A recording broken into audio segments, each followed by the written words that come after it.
Happy Friday, everybody. It's Dish with Dina, Dina D'Alessandro, Dina the dietitian, wrapping up the end of this week as we come to the end of the month of National Nutrition Month and sharing, celebrating, and just becoming more aware of the power of nutrition. I have been documenting every day this week, a little bit behind the scenes of what I do and who I am, and all of the different roles and responsibilities that I've taken on most recently. So I am a registered dietitian. I'm coming up on 10 years of doing that.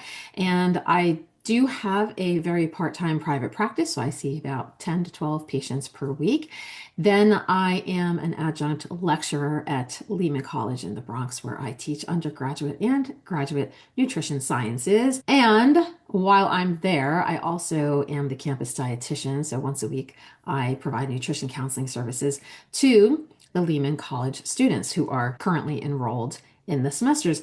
Then I am also an independent contractor. So I'm hired out by different companies, organizations to provide a wide variety of services and needs. So I put wellness webinars on, I staff health fairs, I work with a Head Start program where I help oversee and create the cycle menu that is given to the children there, the students that are in the classrooms there, and I provide counseling to the parents. I observe the mealtime classroom observations and seeing how the kids are doing with all the food, and the list goes on and on and on. So the other thing I like to do too is stuff that I'm on my platform. So my Dish with Dina brand lives in the internet, mostly right now on YouTube and in my website, my blog. So I like doing writing and sharing information like I'm doing right now, education, etc. Today, however, was also a busy private practice day because what we started off this morning, what I forgot to mention just before with the list of responsibilities in my personal life, I've over the course of the last 6 months or so, I've taken on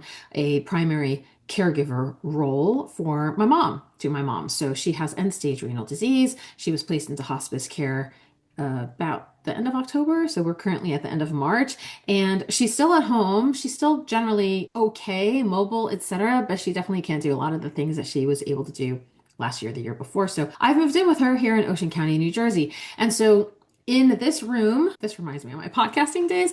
I just wrapped up my podcast not too long ago, so I'm getting a little bit of a flashback here. But in this room is where I do my home office. So I sleep in this room, and I also do my home office, and I teach sometimes online here, and I also do my private practice telehealth stuff. So today, Mom and I went to the lab to get her blood work done because every 3 months, when you have chronic conditions like this, the doctors like to see you to see how things are progressing. And so we went to the lab to get her blood work done very early in the morning. And as soon as we came home, I was ready to eat. So I had made some eggs and an English muffin for both of us, but I did a little bit of a spin on hers. I did one way, on mine I did another way. And then, just a quick little fun fact. I'm recording this in reverse order. I have already done all of the kind of like the B-roll things, all of the pictures and the videos and all that stuff throughout the course of the day, just capturing everything that I was working on while I was in the middle of patient sessions, in between patient sessions.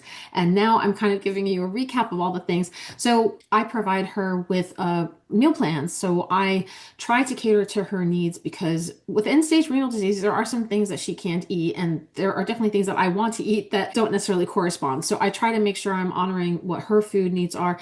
But listen, she's also almost 90 years old. So there is a point where you do what's called liberalize the diet. Like you ease up a little bit on all of the rules and regulations, and you just allow the person to enjoy without putting them obviously in more harm's way. So there's a bit of a balance there. And so I documented all the things. You're going to see me kind of like narrate over the stuff of how, especially since I have not gone grocery shopping this whole week, which again, very unlike me to be this disorganized, but the role of a caregiver, and maybe some of you take on a million different things too. Sometimes there's just not enough time to do everything you want to. So yes, I can do like, meal order service or have delivery bring me my groceries, but I like going there. And since I have the ability to do that here in suburbia, I enjoy doing that. My point is I try to cobble together what we had left and things that I had defrosted from a couple days ago in the fridge, and just to see what I could come up with. So I was really impressed by some of the things that I did. Now, if you don't know this, I do have a bit of a culinary background. I used to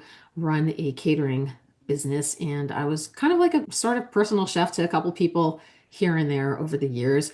And I really, really, really enjoy the culinary aspect of things. And one of the, I guess, the gifts that I have that I'm very proud of is I can figure out how flavors go together. So I always encourage people, if you don't know what something tastes like, taste it. Like, smell it, taste it, just like how I was mentioning yesterday or the other day with children, right? Allowing yourself to be exposed to different flavors, coming up with combinations, really enhancing flavors for somebody like my mom is important because as we age, generally speaking, we lose our appetite and we also lose our olfactory senses. So it becomes harder for us to like taste and smell things. So I really try to elevate as best as I can. You'll see in a second how she feels about some of my food, but I really try to elevate a lot of things. There's a rule about when you're creating meals to use salt, fat, heat, and acid and try to have like real complexity to things. So it doesn't have to be potent, it doesn't have to be shocking your system, but there should be layers of flavor of what we call a flavor profile. So I love finding how things go together. So like orange and cardamom or tarragon, like all these different herbs and spices and rinds of things and seeds. So I try to experiment and see how they come out. Sometimes they work, sometimes they don't.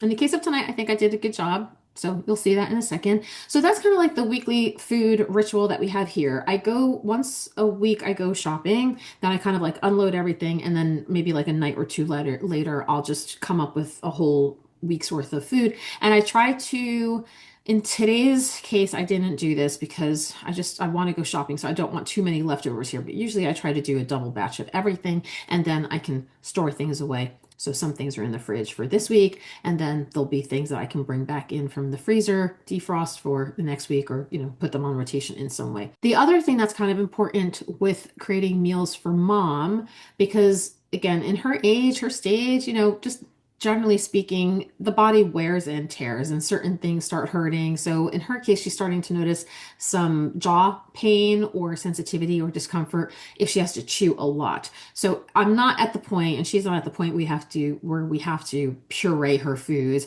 but I do try to create some texture modifications. So instead of a large piece of chicken or steak, I try to shred it. If we are doing a soup or a stew, then I allow that to kind of sit and stew and really break down the kind of like the muscles of all that to make it a little bit softer. Or I'll opt for something like a pasta or a rice as a main source, so it's a little bit easier for her to chew. Or listen, sometimes I just throw a whole bunch of stuff in a pot, call it soup, stick it in a blender, and we're good to go. So I've done that too with especially with like root vegetables. So yeah, so tonight I was pretty proud of the stuff that I put together and I hope that she enjoys it. But if she doesn't, we're gonna go grocery shopping again in a couple of days and we'll take care of that. So I am going to narrate through the rest of the videos and the things that you're going to see because I've been documenting this whole entire day as I was going through our breakfast and I guess our lunch and now these meals that I've made. And this has really just been like a look at life. I like capturing what I do too because I think it helps me look back and think, wow, I've come pretty far as a second career dietitian just to see how far I've come from what I used to do. And it also helps me understand how I marry a lot of the skills, the knowledge, and the things I used to do before becoming a registered dietitian, like how the culinary stuff comes back up now, or the planning stuff when I was a project manager, like all of that stuff is really helpful to my patients and to myself and to my mom as well, keeping her organized. And there we go. So that's the theme this week, right now, today specifically. So the theme of the month is National Nutrition Month. This month, I'm trying to give you like a little sneak peek every single day that ties into whatever that particular day entails, whether it's private practice or being on campus at school. And today is just about planning for weeks or days that we are going to be very busy. And, kind of the general guidance is sacrifice a little bit one day or twice a week so that you don't have to think about everything. Unless you're the type of person that likes whipping up stuff on the fly all the time. I can't fit that in. It's not realistic for me. So as it is right now, like I said, I'm recording this very late at night. So my whole day has progressed. I met with about four patients today. We did the lab work stuff. And then I've just been cooking nonstop for the last 2 hours. One of my work colleagues gifted me eggs from chickens in her backyard, and I love that. And I also keep on hand liquid egg whites to add a little bit more protein. to my egg dishes. Here I'm sharing with you the end result. Mom can't eat high potassium foods, so I put avocado and tomato on my muffins. She gets just butter and jelly, and there are the eggs with some salt and pepper. And then here is the actual finished product of us sitting down to eat at our beautiful table with the sweet little flowers. And there's my giant dish. Don't make fun of my ketchup. Hey Mom. Yes, ma'am. I'm taking a video of us eating breakfast. Oh, okay. What do you think about the meals I've been making so far? They're very good, sweetheart. What about when you tell me that they're tasteless? Tell me why you think sometimes it's a little shabby. Remember you were telling me. Because of the taste in my mouth. Yeah, sometimes when we get older, our taste buds diminish. So I have to go back to being young. You need to go back to being young. That is, you tell me when that happens and you share it with the world because we would love to join you. I shall. All right. Bon appetito, Mommy. Bon appetito, Pupetta. And thank you. Of course. I wanted to share with you a few things that I use. So I do have a membership subscription to Hungry Root, which I like very, very much. They have quite a lot of different options, including things like this, these little kits. They also have actual produce and grocery items and raw meats, etc., that I can, put together a meal. I don't love the way this chopped up lettuce looks, but I'm going to use the grated cheese and the croutons in this. Then our go-to supermarket is ShopRite, so I'm going to use some of the carrots in here, maybe grate them up, and then we have some tomatoes that are on the tail end, and I'm going to end up using the romaine lettuce instead of what's in this kit. I also have a subscription plan with Daily Harvest, and that I get maybe once every couple of months because I don't really use a lot of this stuff. So I'm going to do like a little unboxing here. They have things like these bowls, salad bowls. They have these protein-packed smoothie kits. Again, these are kind of like freeze-dried whole foods. It's all mostly, I believe, 100% vegan, so it's just plant-based things.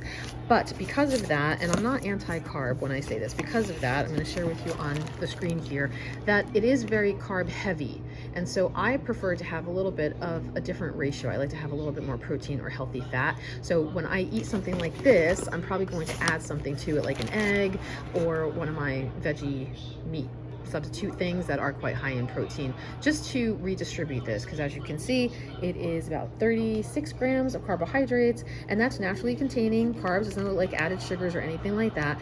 Fat total is 12 grams here, and that probably comes from some of the other sources that they're using in here, like olive oil, etc. And then 7 grams of protein. I like to have this a little bit large. Like I would like to see this to be more like 20 grams, just for that fullness factor and that macronutrient distribution that I discussed in the video the other day.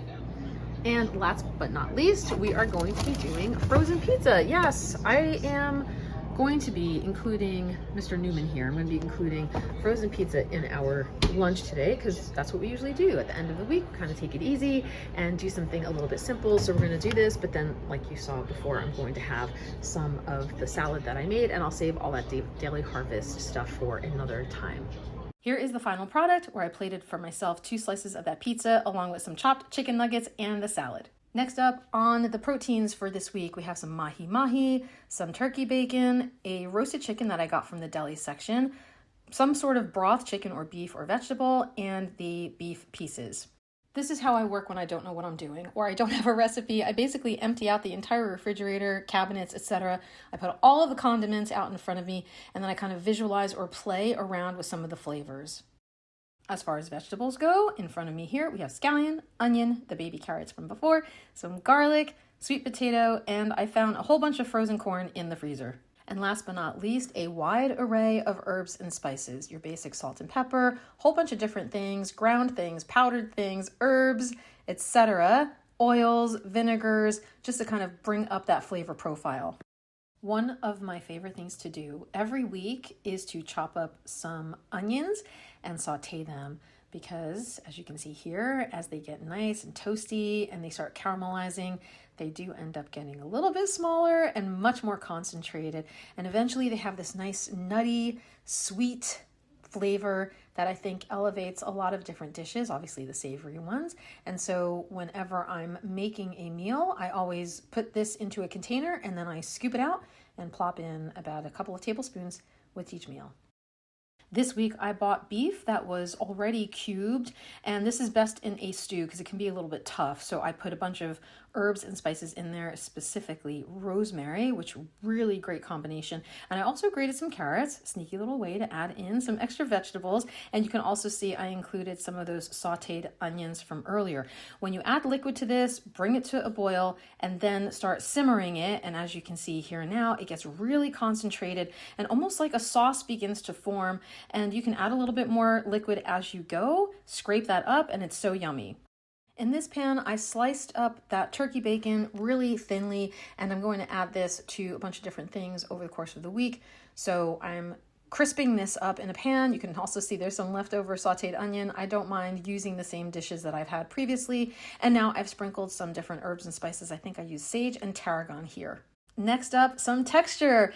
In every dish, you should try to have a little bit of crunch. So I'm using honey roasted, dry roasted peanuts, fresh out of the grocery store from a bottle, and I am going to chop them up a little bit so it's easier for my mom to chew and make it a little bit softer in the meal itself. Here's where you'll see me put a whole bunch of things together. So now I've scooped out some of the turkey bacon, I've thrown in some extra sauteed onions, I've added the peanuts, and now I've headed over to the roasted chicken and shredded the heck out of that, and then bumped up the seasonings there as well. So I'm going to let this sit in, splash a little chicken broth in there, and see what comes of it. Here we have a pan of what's going to be roasted vegetables. There are the corn cobs that I found in the freezer. Then to the top right, the leftover sweet potato that I had chopped up into little half rounds. And that head of garlic is all busted up because I loved me some roasted garlic. And I stuck this in the oven at about 400 degrees for about 20 minutes or so. No need to do dishes. I scooped out all the roasted veggies, and then I took that mahi-mahi and just kind of smeared it all over the place with what was left on the sheet pan. Stuck it back in the oven for another 8 to 10 minutes or so. Here are the final products. Here is that beef stew that I made with some red pepper jam condiment and the rosemary seasoning. Here are my roasted sweet potatoes and that nice nutty, deeply roasted garlic that's going to be spreadable on everything. There's the shredded chicken, which I ended up putting some orange marmalade in and having that elevate the flavor a little bit. I found a creamy horseradish, so I spread that on the bottom of the container, and that's where the mahi-mahi is now. Here are my leftover sauteed onions, my leftover strips of turkey bacon, and then I took all those corn cobs and I shaved off all the kernels, and we'll see what we do with that later in the week. Thank you so much for watching this and for tuning in. I hope that you enjoyed a little bit of behind the scenes. Maybe it's inspired you. Maybe you feel some camaraderie too, because you might be going through some caregiving responsibilities as well. And there's a lot of us out there that are trying to manage and keep sane and also make sure that we're doing the right thing by the people for whom we are caregiving. So have a wonderful rest of the week. Enjoy whatever's left of National Nutrition Month. Like, subscribe, and do all the things if you can. Please share this because it helps me get the word out and reach a larger audience. And I'll be back again at some point with some other things that I hope you will find interesting as well.